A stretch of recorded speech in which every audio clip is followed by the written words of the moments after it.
am reading reports and hearing reports about how that we've entered into a time or a season where we should expect new people, new converts perhaps, come into the body of Messiah who walk according to the commands of Yah and keep the testimony of Yeshua. These are coming from somewhere off of the street, out of our neighborhoods, maybe even other places of other areas of worship, and they're looking for answers. The question we ask today is, are we prepared for them? Hi, this is Barry Phillips with 10-Minute Torah, day number 2, the Torah portion Yitro, the name Yitro or Jethro, meaning abundance. Let's go to the book of Shemot or Exodus, chapter number 18, and begin reading with verse number 1. And Yitro, the priest of Midian, Moshe's father-in-law, heard of all that Elohim had done for Moshe and for Israel, his people. Yahweh had brought Israel out of Mitzrayim. Let's go to verse 7. Moshe went out to meet his father-in-law and bowed down and kissed him, and they asked each other about their welfare, and then they went into the tent. More on that in a moment. Moshe told his father-in-law all that Yahweh had done to Pharaoh and to the Mitzrayites for Israel's sake, all the hardship that had come upon them on the way, and how Yahweh had delivered them. And Yitro rejoiced for all the good which Yahweh had done for Israel, whom he had delivered out of the hand of the Mitzrayites. And Yitro said, Blessed be Yahweh, who has delivered you out of the hand of the Mitzrayites and out of the hand of Pharaoh, and has delivered the people from under the hand of the Mitzrayites. In verse number 11, the conclusion, Now I know that Yahweh is greater than all the mighty ones, indeed in the matter in which they acted proudly above them. And that he proceeds to offer offerings of worship. A couple of things here. One is that the rabbinical scholars and commentators make an interesting point about Yitro, and that is that as priest of Midian, he served at an altar that searched for the true Elohim, that he offered to a variety of gods, if you will, their idols or their spiritual understandings espoused by demon forces. And he was looking for truth. I'm sure that Moshe, during his 40 years with Yitro, would have discussed whatever knowledge he had about Yahweh. And maybe Yahweh was just included in the group. But after hearing how Yah had moved in behalf of Israel, destroying the formidable nation, if I get that out, of Mitzrayim or Egypt, and had completely destroyed Pharaoh and his army, Yitro had a change of mind. This testimony was overwhelming to him. Where did he hear this? Well, news reports, I'm certain, were circulating, because we had just read in the previous text that the Philistines and the Moabites and the Edomites, they were all trembling. The Canaanites were trembling. So word had gotten out. But it says that Moshe took his father-in-law into the tent. Now, this was most likely Moshe's personal tent, or at least a tent from which he administrated the nation.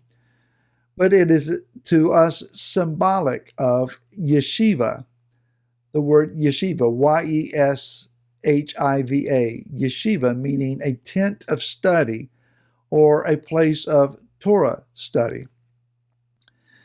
So it is a symbolic gesture of bringing one in to a place of study to help them to better understand what's going on.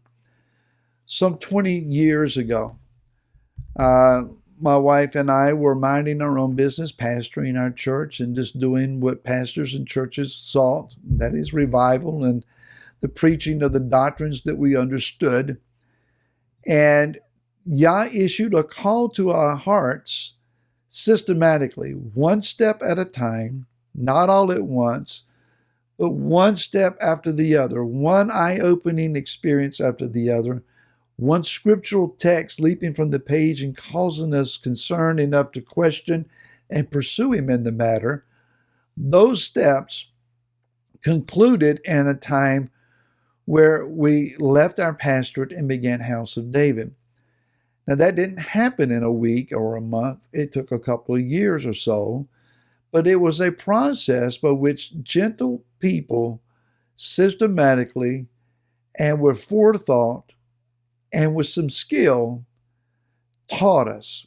They answered our questions. They asked us questions that we'd have to seek the Father over.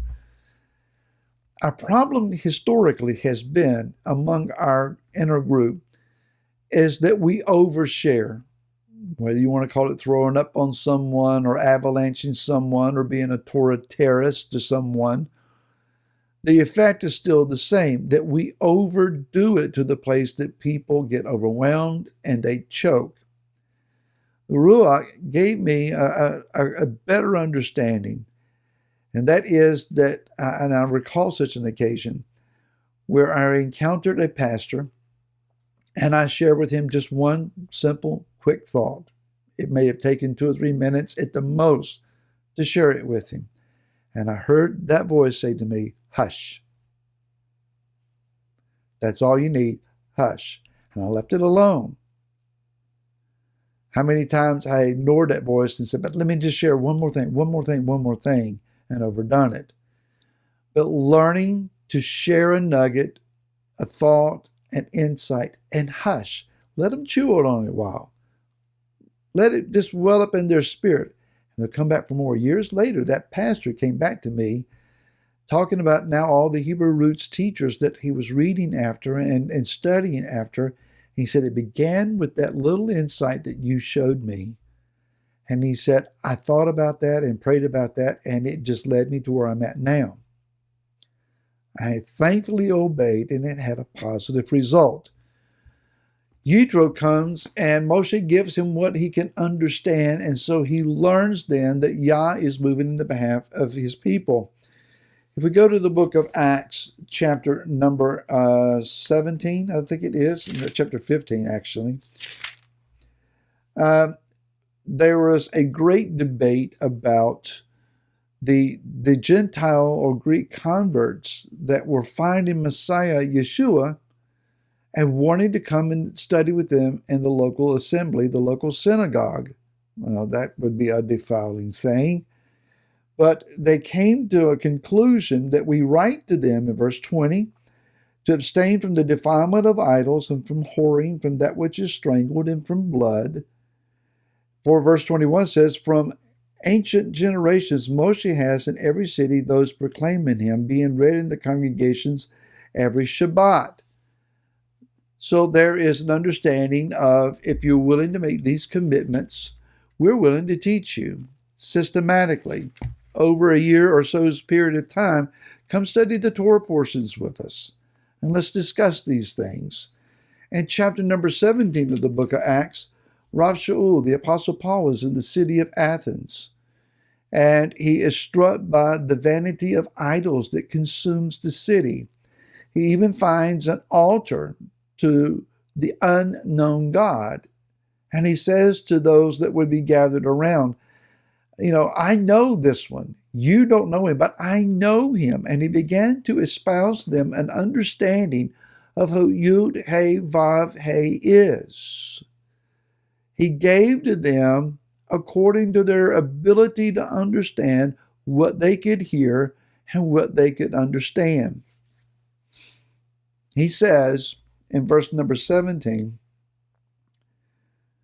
let's go back to chapter 15, verse 17. So that the remnant of mankind shall seek Yahweh, even all the nations in whom my name has been called, says Yahweh, who is doing this, who has made this known from old. That's a quote from the book of Amos, chapter number 9, verse 11 and 12. And it says that the remnant of mankind is going to eventually seek Yahweh. Yah has established people in their diverse situations, their traumas, their needs, their crying outs, that they would feel after him, as Rav Shaul described, to see if they could find the one true Elohim. When they're feeling out for him, may they be able to touch us. And we say, come with me. because I know who you're looking for, and I've got something to share with you. Be prepared. Be prepared for tomorrow. We'll see you then. Again, shalom.